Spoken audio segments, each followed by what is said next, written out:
بسم الله الرحمن الرحيم. الحمد لله نحمده ونستعينه ونستغفره ونؤمن به ونتوكل عليه ونعوذ بالله من شرور أنفسنا ومن سيئات أعمالنا ونعوذ بالله من شرور أنفسنا ومن سيئات أعمالنا من يهده الله فلا مضل له ومن يضلله فلا هادي له ونشهد أن لا إله إلا الله وحده لا شريك له ونشهد أن سيدنا ومولانا محمدا عبده ورسوله صلى الله عليه وعلى آله وأصحابه وبارك وسلم تسليما كثيرا كثيرا. أما بعد فأعوذ بالله من الشيطان الرجيم. بسم الله الرحمن الرحيم.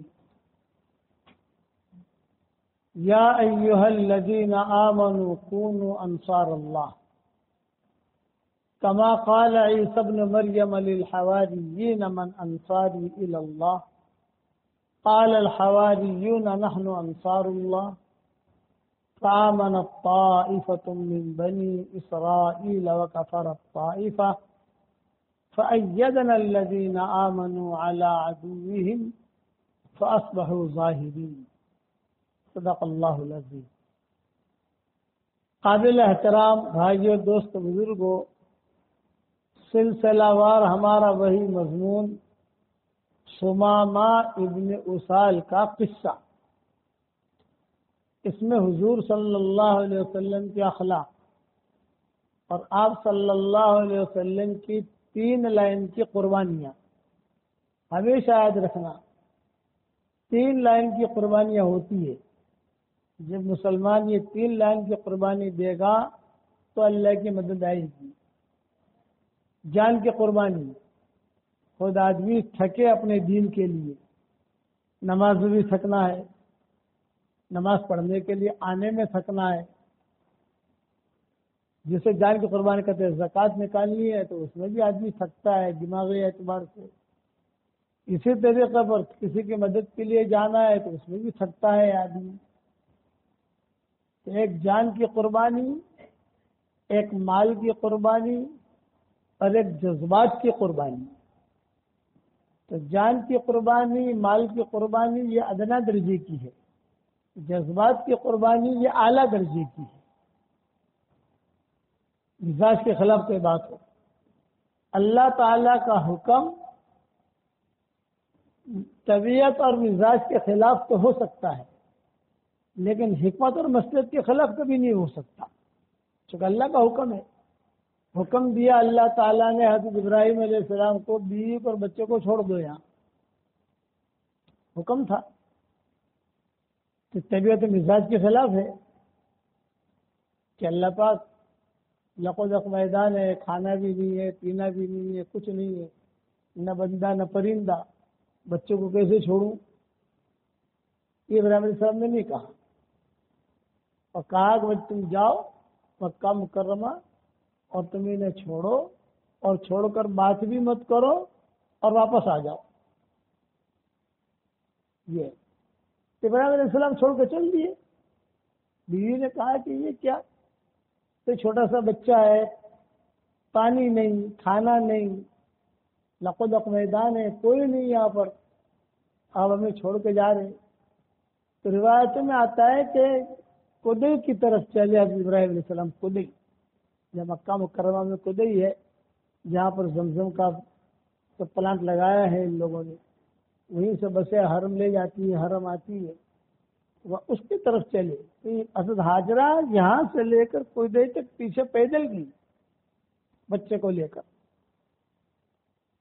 حضرت ہاجرہ سمجھ گئی کہ یہ تو اللہ کا اشارہ ہے. یہ حضرت ہاجرہ نے ایک بات کہی، اللہ امرک، کیا اللہ نے آپ کو حکم دیا ہے؟ تو ابراہیم علیہ السلام نے ہاں نہیں کہا زبان سے، کہ بھی بات مت کرنا، چھوڑو تو آپ آ جاؤ، آپ کا کام اتنا ہے. تو اپنے سر سے اشارہ کیا. تو حضرت ہاجرہ نے کہا اذا لا یضیعنا، اگر اللہ کا حکم ہے تو اللہ ہمیں ضائع نہیں کرے گا. تو اللہ کا حکم طبیعت اور مزاج کے خلاف تو ہو سکتا ہے، لیکن حکمت اور مصلحت کے خلاف کبھی نہیں ہوگا. موسیٰ علیہ السلام کو کہا، ان کے والدہ کو کہا کہ سمندر میں ڈالو، اور سمندر میں ڈالنا یہ کہ عقل میں نہیں آتی بات. بچہ گود میں ہے، کھا رہا ہے، پی رہا ہے، اللہ نے کہا کہ تمہیں ڈر لگے تو سمندر میں ڈال دو اس کو. تو یہ حکم اللہ کا مزاج اور طبیعت کے خلاف ہے، لیکن حکمت اور مصلحت کے خلاف نہیں. اللہ نے وعدہ کیا کہ دیکھو میں جیسا کہوں ویسا کر کے تم دکھاؤ، تم جیسا کہو گے ویسا کر کے میں دکھاؤں گا. تو اللہ ایسا کرتے ہیں، لیکن آج ہمارا مزاج کیا کہ اللہ پاک آپ جیسا کہیں ویسا کرنے کا ہمارے پاس ٹائم نہیں، ہم جیسا کہیں ویسا کر کے دکھا دو. تو اللہ کہتے ہیں ایسا تو ہوتا نہیں، ہم جیسا کہیں ویسا کر کے تم دکھاؤ، تو تم جیسا کہو گے ویسا کر کے ہم دکھائیں گے. ابراہیم علیہ السلام کو اللہ نے جیسا کہا ویسا کر کے دکھایا، تو پھر ابراہیم علیہ السلام نے جیسا کہا ویسا اللہ نے کر کے دکھایا. موسیٰ علیہ السلام کے والدہ نے وہ کیا جو اللہ نے کہا، تو پھر اللہ تعالیٰ نے جو موسیٰ علیہ السلام کی ماں نے مانگا اللہ نے دیا. اللہ نے کہا گھبرانا مت، میں اسی بچے کو تیری طرف واپس لوٹاؤں گا اور اسے نبی بناؤں گا. چنانچہ نبی بنے. قرآن کے 30 پارے ہیں، 30 پاروں میں سے 28 پاروں میں موسیٰ علیہ السلام کا تذکرہ ہے. صرف 2 پارے ایسے ہیں جس میں موسیٰ علیہ السلام کا تذکرہ نہیں ہے. ایک 5واں پارا ہے جس میں موسیٰ علیہ السلام کا تذکرہ نہیں ملے گا، اور ایک غالباً 28واں پارا ہے یا کوئی اور پارا ہے. 2 پارے قرآن کے ایسے ہیں جس میں موسیٰ علیہ السلام کا کوئی تذکرہ نہیں ملے گا. باقی 28 پاروں میں ان کا تذکرہ ملے گا موسیٰ علیہ السلام کا. اتنا بڑا نبی بنایا. تو یہاں ثمامہ ابن اسال کے بارے میں حضور صلی اللہ علیہ وسلم نے جو فیصلہ کیا یہ بالکل مزاج اور طبیعت کے خلاف. اتنا بڑا قاتل، اتنا بڑا وانٹیڈ، مدینہ کی تو عورتیں بیوائی ہوئی اس کی وجہ سے، بچے یتیم ہوئے، اور حضور کیا کہہ رہے ہیں؟ چھوڑ دو اس کو، کہ اسے چھوڑ دو. تو صحابہ تعجب میں پڑ گئے کہ اتنا بڑا قاتل، اور ہاتھ میں آیا، بڑی مشکل سے آیا، ساری دنیا ڈھونڈ رہی تھی، لیکن آپ نے فرمایا نہیں. وہی بات، اللہ رسول جو کہے ویسا کر کے دکھاؤ، تو اگر ہم جیسا کہیں گے ویسا اللہ کر کے دکھائے گا. سیدھی سی بات. اب وہ ثمامہ ابن اسال جو ہے یہ تو چلا گیا. بقی جو ہے اس کے قریب میں نہر بہتی تھی، وہاں جا کر اس نے غسل وغیرہ کیا، کپڑے وغیرہ بدل کر واپس آیا.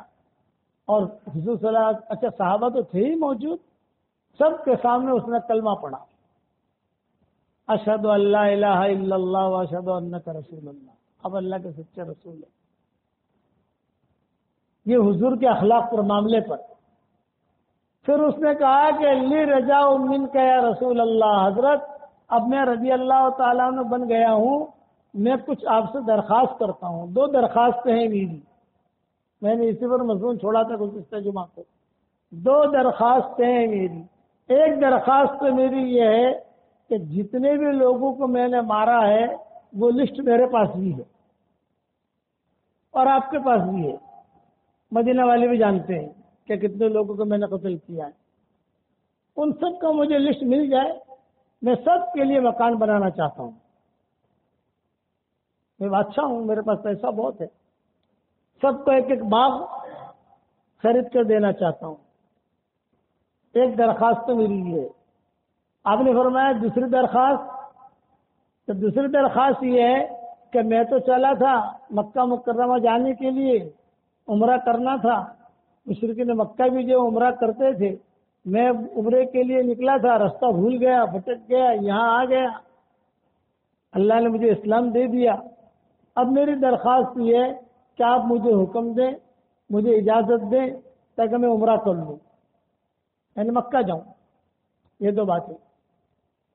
ایک تو یہ کہ آپ مجھے لسٹ دیں جتنے لوگوں کو میں نے مارا ہے، میں ان کو پیسہ دے دوں. مکانات بنا دوں، ان کے بچے یتیم ہوئے ہیں ان کے لیے مکانات بنا دوں، ہیلپ کروں ان کی۔ دوسرا کہ چونکہ مکہ کے نیت سے چلا تھا، مکہ تو پہنچ نہیں سکا، یہاں آ گیا بھول کر، تو کوئی بات نہیں، اب مجھے آپ اجازت دیں تاکہ میں عمرہ کروں وہاں جا کر۔ تو آپ نے 2 باتیں کہی، دونوں باتوں کا جواب دیا۔ ایک تو جواب یہ دیا کہ آپ جو مال دینا چاہتے ہو ہمیں تمہارے مال کی ضرورت نہیں ہے، اس لیے کہ تم مسلمان ہو گئے، تمہارے سارے گناہ معاف ہو گئے۔ الاسلام یہدم ما کان قبلہ، اس لیے کسی کے لیے مکان بنانے کی ضرورت نہیں ہے، کسی کو کوئی دینے کی ضرورت نہیں ہے، اللہ تعالیٰ ان کا انتظام کرے گا، ان کے مکان بھی بن جائیں گے، ان کے رہنے کی جگہ بھی بن جائے گی، سب کچھ ہو جائے گا، تمہیں کوئی ٹینشن نہیں لینا۔ ایک بات تو ہے کہ مال کا انکار کیا، حالانکہ بہت بڑی رقم دے رہا تھا، بہت بڑی رقم دے رہا تھا نا مدینہ والوں کے لیے، اور بیوائیں سامنے کھڑی تھی، وہ یتیم سامنے کھڑے تھے، حضور نے انکار کر دیا، نہیں تم مسلمان ہو گئے، یہ ہمارے لیے کافی ہے۔ اور اس حضور نے جملہ کہہ دیا الاسلام یہدم ما کان قبلہ، ختم ہو گئی بات۔ دوسرا، تم مکہ مکرمہ جانا چاہتے ہو تو مکہ مکرمہ ضرور جاؤ، ہماری طرف سے اجازت ہے، لیکن وہاں بتوں کے نام پر ذبح مت کرنا، ذبح کرنا ہو تو اللہ کے نام پر کرنا۔ مشرکین مکہ بتوں کے نام پر ذبح کرتے تھے، وہ قربانی جو کرتے تھے یا ذبح کرتے تھے وہ بتوں کے ان کے نام تھے، بڑا بت بڑی قربانی، چھوٹا بت چھوٹی قربانی، ویسا کرتے تھے مشرکین مکہ۔ اب تو جو آپ تو بھائی تھے ان کے، مسلمان ہو گئے، تو وہاں جا کر جو ہے بتوں کے نام پر ذبح مت کرنا، جو بھی ذبح کرنا ہے اللہ کے نام پر کرنا۔ اسی لیے قرآن میں کہا گیا والفجر ولیال عشر، فجر کی قسم اور 10 راتوں کی قسم، یہ جو 10 راتیں ہماری چل رہی ہیں اس کے اللہ نے قسم کھائی ہے۔ کیوں قسم کھائی؟ یہ آدمی تھوڑا سوچے، اللہ کو حق ہے کسی کی بھی قسم کھائے، ہمیں حق نہیں ہے کسی کی قسم کھانے کا، اللہ کو اختیار ہے۔ اللہ سورج کی بھی قسم کھا سکتا ہے، اللہ چاش کے وقت کی بھی قسم کھائے، اللہ گھوڑوں کی قسم کھائے، یہ اس کے لیے کوئی پابندی نہیں، کیونکہ وہ اللہ ہے۔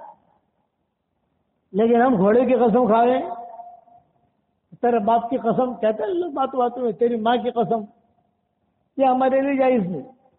اللہ کے لیے مخلوق میں سے جس کی قسم کھائے، تو اللہ نے یہ 10 راتوں کی قسم کھائی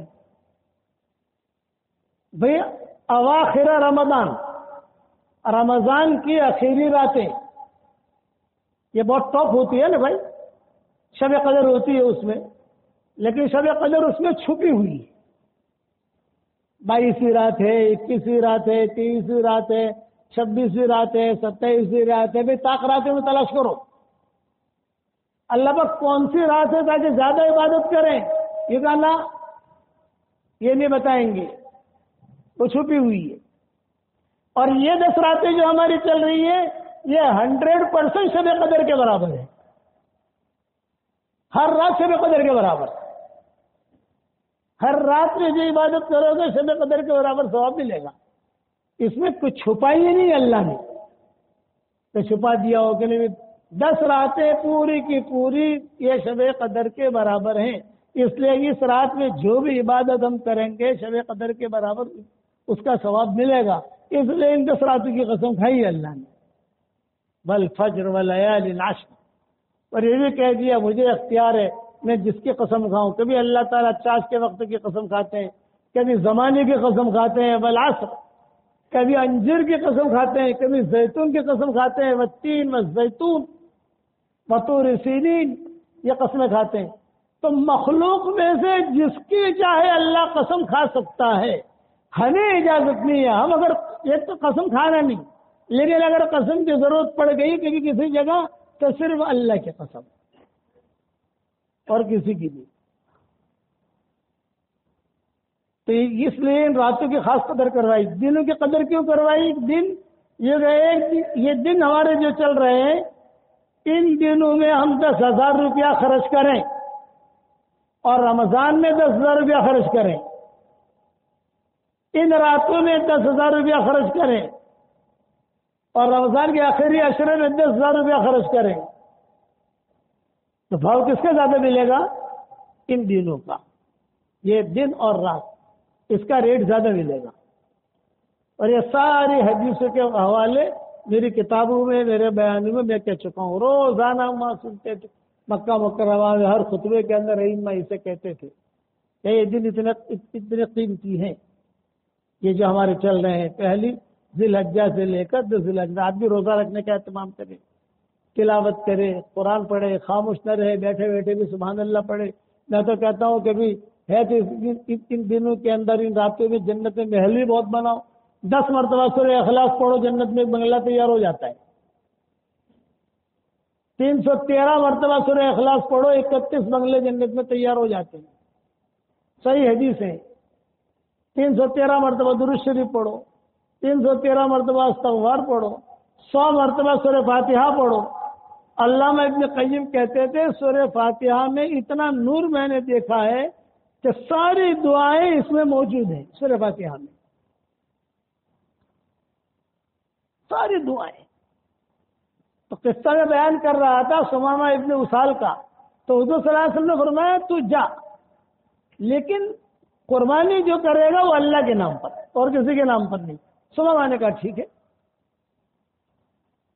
اب ثمامہ پہنچا مکہ مکرمہ پہنچا تو مکہ مکرمہ والے خوش ہو گئے، ارے سیٹھ آئے بھائی آئے، اس لیے سارا پیسہ مکہ والوں کو جو جاتا تھا یہ ثمامہ ابن اسال کی طرف سے جاتا تھا۔ سارے ہتھیار مسلمانوں کے خلاف مکہ مکرمہ جو پہنچتے تھے یہ ثمامہ ابن اسال بھیجتا تھا، کھانا پینا سب اس کے یہاں سے جاتا تھا، ثمامہ ابن اسال کے یہاں سے ٹوٹل۔ جب یہ مکہ پہنچا تو مکہ والوں کو پتا تو نہیں تھا یہ مسلمان ہوا ہے، سارے مکہ والے آ گئے، ہو بھائی آ گیا، بھاگ گئے، سیٹھ آ گئے، کوئی جو بکری کا دودھ لا رہا ہے، کوئی اونٹنی کا دودھ لا رہا ہے، کوئی کھانا لا رہا ہے۔ اور یہ ثمامہ ابن اسال جب حرم کے قریب پہنچا اور کعبہ کی طرف اس کی نظر پڑی تو ثمامہ ابن اسال نے لبیک پڑھی، لبیک اللہم لبیک لبیک لا شریک لک لبیک ان الحمد والنعمت لک والملک لا شریک لک۔ یہ لبیک پڑھی اس نے۔ جب اس نے لبیک پڑھی تو مکہ والوں نے کہا یہ کیا؟ تو ثمامہ ابن اسال نے کہا میں مسلمان ہو گیا ہوں اور تمہیں بھی اسلام کی دعوت دیتا ہوں۔ مورخین نے لکھا ہے ھذا اول ملبی فی الاسلام، اسلام میں سب سے پہلے لبیک پڑھنے والا یہ شخص ہے۔ ھذا اول ملبی فی الاسلام، سب سے پہلے اس نے لبیک پڑھی، اس کے بعد لبیک شروع ہوئی۔ تھا کتنا خراب، اور حضور کے اخلاق نے کہاں تک پہنچا دیا اس کو کہ ریکارڈ میں نام آ گیا۔ ریکارڈ میں نام آتا ہے نا، اتنے اس نے رن بنائے، اتنے اسکور بنائے، اس نے یہ کیا، اس نے یہ کیا، اس نے یہ کیا، تو سارے مورخین لکھتے ہیں کہ ھذا اول ملبی فی الاسلام، سب سے پہلے اسلام میں لبیک اس نے پڑھی۔ اچھا لبیک کا ایک مسئلہ آپ لوگوں کو سمجھا دوں، لبیک جو ہے خالی مکہ مکرمہ کے لیے نہیں ہے، لبیک تو سارا سال پڑھتے رہنا چاہیے، اس میں تو اللہ کی تعریف ہے، لبیک میں اللہ کی تعریف ہے، اللہ کی عظمت ہے، آدمی اٹھتے بیٹھتے پڑھتا رہے لبیک، اللہ بہت خوش ہوتا ہے، اس کی بڑی فضیلتیں۔ یہ چیز کا ہمیں بھی علم نہیں تھا، ہمارا جب یہ فلسطین اور عرب ملکوں کا سفر ہوا سال سوا سال کا، تو وہاں عرب علماء کو دیکھتے تھے کہ حج کا مہینہ نہیں ہے کوئی، یعنی ایک تو حج کے مہینے میں آدمی پڑھے اور حج کے مہینے میں وہاں پڑھتے ہیں، کہاں پر پڑھتے ہیں؟ مکہ مکرمہ میں پڑھتے ہیں، جب لبیک یعنی حج کا احرام باندھتے ہیں یا عمرے کا احرام باندھتے ہیں لبیک پڑھی جاتی ہے۔ تو لبیک وہاں تو پڑھنی ہی پڑھنی ہے، وہ تو ضروری ہے، لیکن یہ بھی جیسے سبحان اللہ والحمد للہ ولا الہ الا اللہ واللہ اکبر ولا حول ولا قوت الا باللہ، یہ اللہ کی تعریف ہے نا، ہم پڑھتے ہیں روزانہ. اسی طریقے پر یہ لبیک بھی اللہ کی تعریف ہے. ہر نماز کے بعد سلف صالحین کا معمول تھا، ہر نماز کے بعد ایک مرتبہ تو آہستہ آہستہ پڑھ لیتے تھے. تو وہاں ہم دیکھتے تھے کہ یہ علماء جو ہے بیان کے اندر لبیک اللہم لبیک اور غیر ایام حج میں سفر کے مہینے میں خطبہ دے رہے ہیں، یہ لبیک پڑھ رہے. ارے سفر کے مہینے کے لبیک سے کیا جوڑ؟ ایک ہماری عقل کے اعتبار سے تو یہ محرم کے مہینے میں لبیک پڑھ رہے، ربیع الاول میں لبیک پڑھ رہے، کبھی اپنے خطبوں کے اندر، کیونکہ ان کے یہاں مجمع بہت ہوتے ہیں نا بڑے بڑے. تو میں نے کہا یہ لبیک تو اللہ کی تعریف ہے، یہ تو پورا سال پڑھتے رہنا چاہیے. ایسا ایسا پڑھے آدمی اللہ سے مانگے. پھر انہوں نے کہا جتنی زیادہ لبیک پڑھو گے جلدی قبول بھی ہو جائے گی، کبھی نہ کبھی اللہ بلا لے گا. آپ سمجھ گئے؟ کبھی نہ کبھی اللہ بلا لے گا وہاں پر، اس لیے لبیک آدمی کو پڑھتے رہنا چاہیے. تو اس نے لبیک پڑھی سب سے پہلے سماما نے.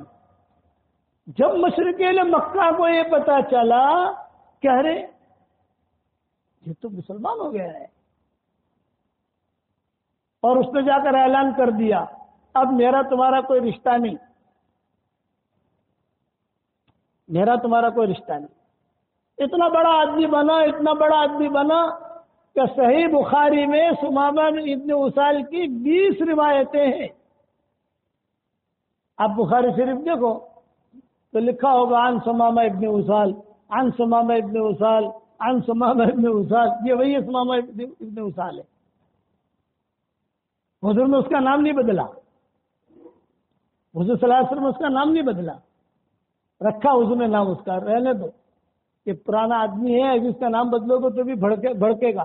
جیسے حضور صلی اللہ علیہ وسلم نے جب فتح مکہ ہو گیا تو فتح مکہ کے بعد مکہ تو ہمارا ہو گیا ہے نا. رمضان میں فتح مکہ ہوا، اور رمضان کے بعد حج کے مہینے کتنے باقی ہیں بھائی؟ شوال سے ذی الحج. رمضان مکہ ہو تو صحابہ نے کہا کہ حضرت مکہ تو فتح ہو گیا، حج؟ آپ نے کہا نہیں، حج نہیں کریں گے، ابھی نئے نئے سب بھڑک جائیں گے. یہ کیا، یہ کیسا حج کر رہے ہیں لوگ؟ نہیں. حالانکہ مکہ ہمارا تھا، حج کرنے میں کیا تکلیف تھی بھائی؟ مکہ مکرمہ فتح ہو گیا، اب تو عرفات بھی ہمارا ہو گیا، مزدلفہ بھی ہمارا ہو گیا. آپ نے انکار کرنے دو ان کو، حج جیسا کرتے ہیں گی. اب 1-2 سال ایسے چلنے دو، جب صحیح تاریخ آئے گی پھر اعلان کریں گے.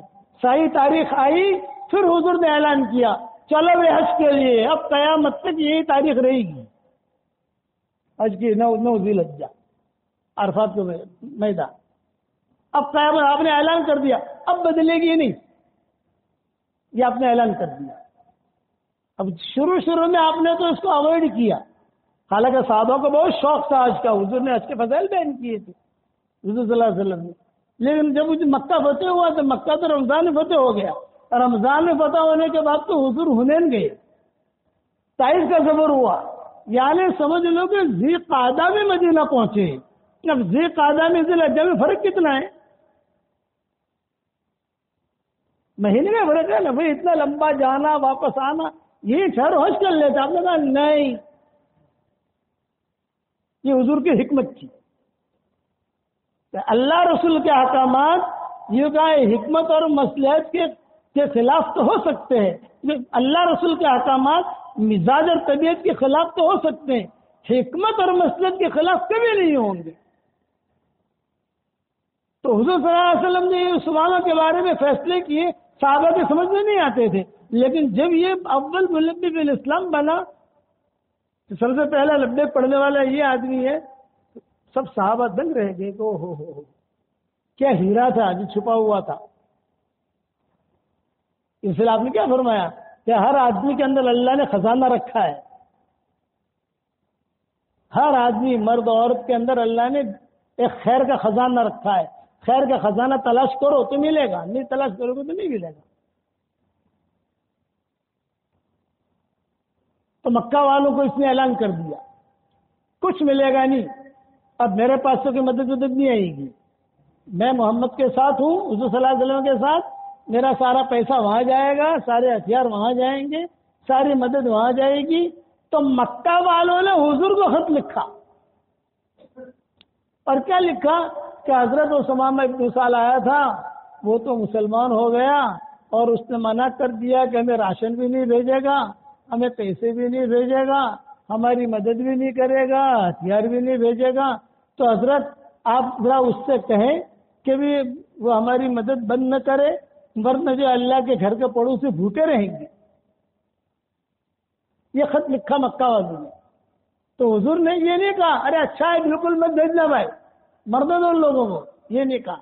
آپ نے ثمامہ بن اسال کو خط لکھا، اور جو لکھا کہ دیکھو مکہ والے جو ہے یہ اللہ کے گھر کے پڑوسی ہیں، میرے رشتہ دار ہیں،